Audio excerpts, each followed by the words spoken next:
Brandon Novak, professional skateboarder who rose to fame when he was just a teen. But his life, it took a lot of turns, one of them really dangerous when he lost everything due to his heroin addiction. He is 3 years sober and he's helping others on the road to recovery. He has a new book. It's called Dream Seller. It's a graphic novel that tells the story of struggle and redemption, and he's here now to tell us more.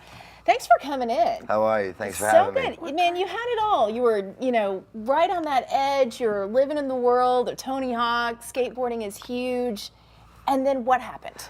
What happened is that the disease of addiction doesn't discriminate, right? From Yale or jail, the White House or the outhouse, the results are all the same. And 1 out of 5 people will be affected. Today in the nation, 179 people will die as a direct result of an opioid overdose.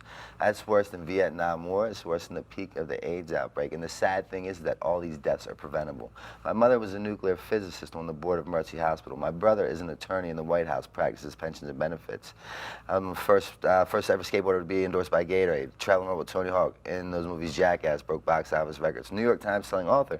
At the end of all that, despite all those accolades, I had woken up from being on life support for 7 days. I'd been in 13 inpatient treatment centers. My mother had bought me a plot. People had taken life insurance policies out on me. My mother had nothing left to give. She had sold 3 homes to financially pay for me to go to 2 treatment centers. She simply went to God with one prayer. That prayer consisted of, God, please cure him, or kill me. I can't take it anymore. Wow. Now today I stand before you with over 3 years of continuous sobriety, and what I'm here to do is let people know that the disease of addiction is not a death sentence. Your history does not have to dictate your future, and as long as you're breathing, it's never too late.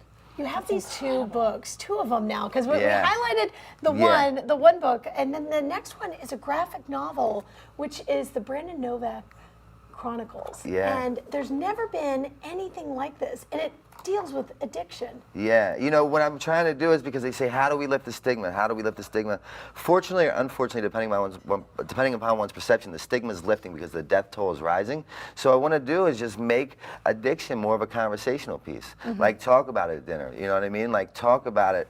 However, because in the advocacy world, or recovery for that matter, there's no margin for error, yet it is impossible to do perfect because we're not in an epidemic, we're in a pandemic. So I'm a big fan of doing something, and if something doesn't work, then we learn from that something and do something else. So this is just another format to kind of like get people talking. Plus, with where we're at in this day and age, people's attention span is like slim to none, and Slim's out of town. So if I could do 5 short stories, put art to it, bring the story to life. Well, graphic novels are really, really big right now. Yeah. Super important. So when you had these books, did you want it to be for the caregiver or the person who might be dealing? What I really wanted it to do was, I'm really descriptive in these books, and I'd write 5 pages about how you sit, how you look at me, how your head's cocked to the left. Before I even say your name or the importance of your story, I wanted the reader to feel like they were in my shoes, to kind of let an outsider's perspective understand why we do what we do and the things that we do to get high. And I don't want to do it, but I don't know how to not do it. It's not personal, it's just business. Right. Yeah. It's so amazing to take somebody into that mindset, because if you haven't been there and you don't quite understand it, you look at somebody like, oh, well, just quit. Why can you not quit? Yeah. So to take them into that mind space, I think, is so key. Thank you for what you're doing. Thank you for making a difference. So one of the things I do is I give out my personal phone number for people to call me if they want help. And I'd like to do that. It's 610-546-2608.